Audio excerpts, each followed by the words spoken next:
Kent, mother to these fine, outstanding citizens, who's a nurse. So I think we should give Lisa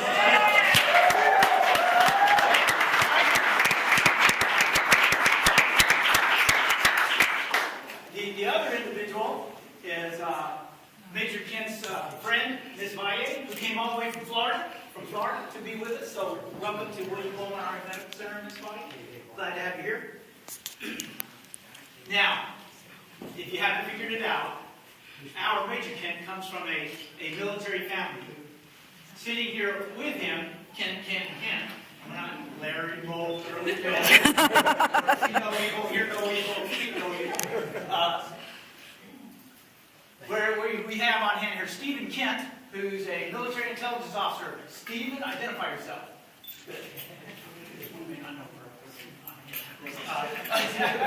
And then Patrick Kent, who is a chemical officer. Okay? Now, obviously, they both have more, I believe, more time in service, commissioned service than your brother Robert, right? Correct. And good. And then there's Robert Kent, who we all know is Army Nurse Corps officer. What? Patrick is the youngest. Right? Nope. Patrick is the youngest. Right? This is the oldest brother. Daryl, who isn't here right now, is in Arkansas, is the second brother, oldest brother, who also is a veteran, served in the Army.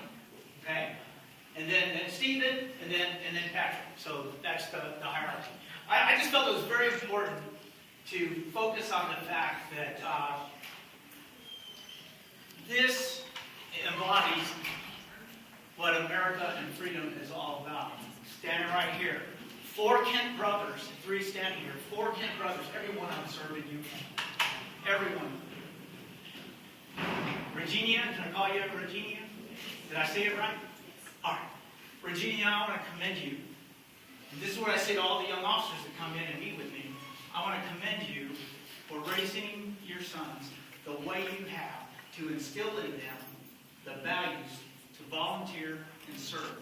It's a rarity to be in uniform in this country, in a state minority. And it's to you and those that helped rear these young men, we owe that debt of credit. So I just want you to know that. Thank you very much for instilling those values in them to serve. It's hugely important. Cool.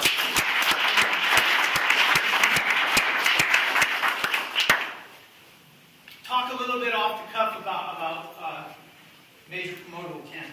Major Promoter Kent has had a very checkered military, diverse military career. Being the oldest, he chose very early to join the military, and he enlisted. 18 years old, okay? He enlisted as an Army and infantry soldier, correct? He served, he went and did that to benefit the family. Because the family was working hard. He went off to serve. As I said, an enlisted soldier, infantryman. You can see from all the tabs he has, he did very, very well as an infantry soldier, becoming a ranger and serving 6 years at Fort Benning. So that was tough times. I think he even had some time in Bosnia or something. Did you guys? Panama. Okay. Cool. Served from about 83, did his 6 years, got out, came home. In the meantime, his other brothers, I believe, started off to college and stuff like that, and were allowed to pursue their professional goals. Okay.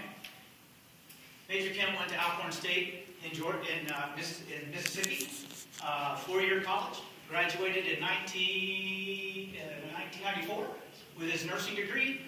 Came back in the Army. First assignment, Eisenhower Army Medical Center for about 22 months. Correct? I'm assuming you were working med-surg? Yes, sir. Okay. What kind of medical surgical? Medical surgery. Well, Like 70s. All right. The heart and soul of nursing. On med-surg. Okay. Worked there. Then he went on to, like many of our smart young nurses, put in an application, went to the ICU course to Walter Reed.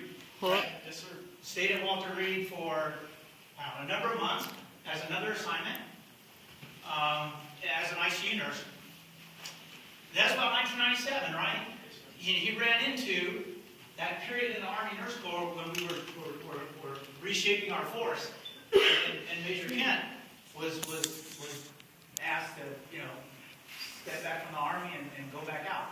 which he did. But like many of my other young nurses at the time that I was around going through the same thing, jumped over to the Air Force. I'm telling you, in 1995, 96, 97, the Air Force was in the public health service was taking every one of our nursing assets that we were putting out to shape our force. I think General Betty Simmons had to draw down the nurse corps by about 800 or so nurses, and it was a multi-year program. Served in the Air Force, took his ICU skills and became a critical care air transport nurse. Heard of the CCAT teams and stuff? Early on, Major Kent was working on CCAT team. Did that. Where did you serve in the Air Force? Eastern Air Force Base. All that time? Yes, sir. 5 years. Right on the Gulf. Well, let's see, right on the Gulf. I did, way back in my old days, I did my tech school training in the Air Force there. But that's a long time ago.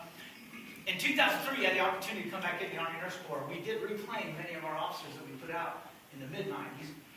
We went back out and wooed them back in, or recruited them back in. Okay? Came back in, and first, you must have deployed right away. Because you came back in 2003 as an ICU nurse at Benning? At Beaumont. At Beaumont. There you go. How soon did you deploy from the time you came in? Less than 12 months. Less than 12 months. Went off and did with the 31st cash. Did it. It was almost a year, wasn't it? 12 months. Huh? 12 months. 12 months. Good. Came back. Spent a little more time away at Beaumont. Then he went to Benning. Right?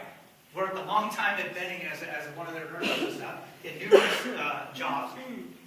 And then at the very end of his three or 4 years, roughly, at Benning, he deployed again. Correct? And that was with 86 cash. For 15 months, I believe, at least. So, and then he came back, and shortly after that, around August 2010, he landed here and came in to be an ICU staff nurse, but instantly found himself as the supervisor for the intensive care nursing section. And he's been doing fabulously well in his position. And there's no doubt in my mind that he needed to be promoted, and he needed to be promoted as quickly as possible. So I think he's been functioning as a lieutenant colonel wearing a major's rank for some time. Okay? This is one squared away Army Nurse Corps officer. I mean, I had my orthopedics ruler out, measuring my brass to make sure I could compete with this soldier. Okay?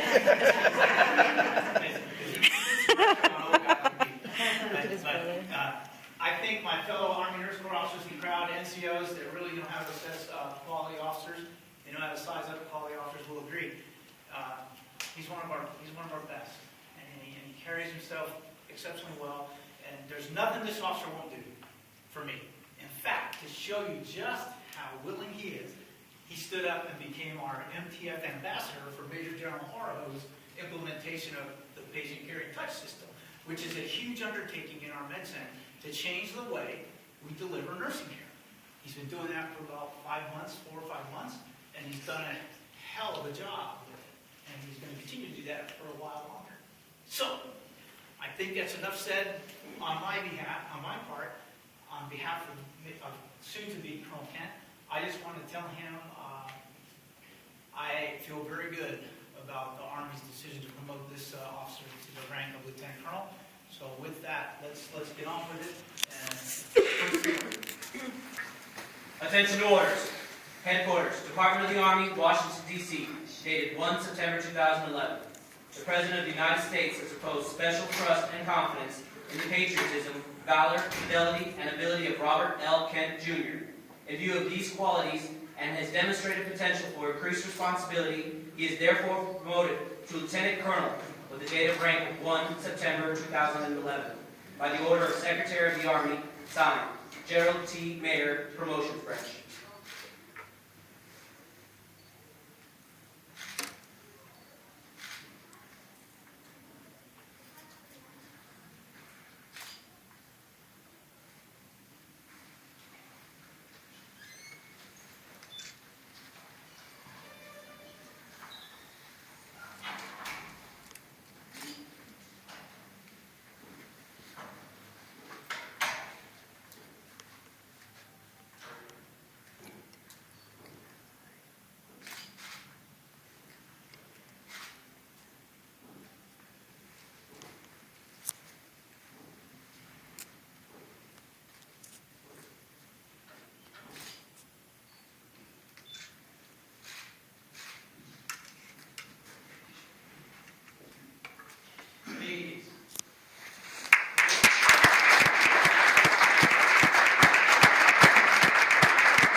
the engineer is saying move over.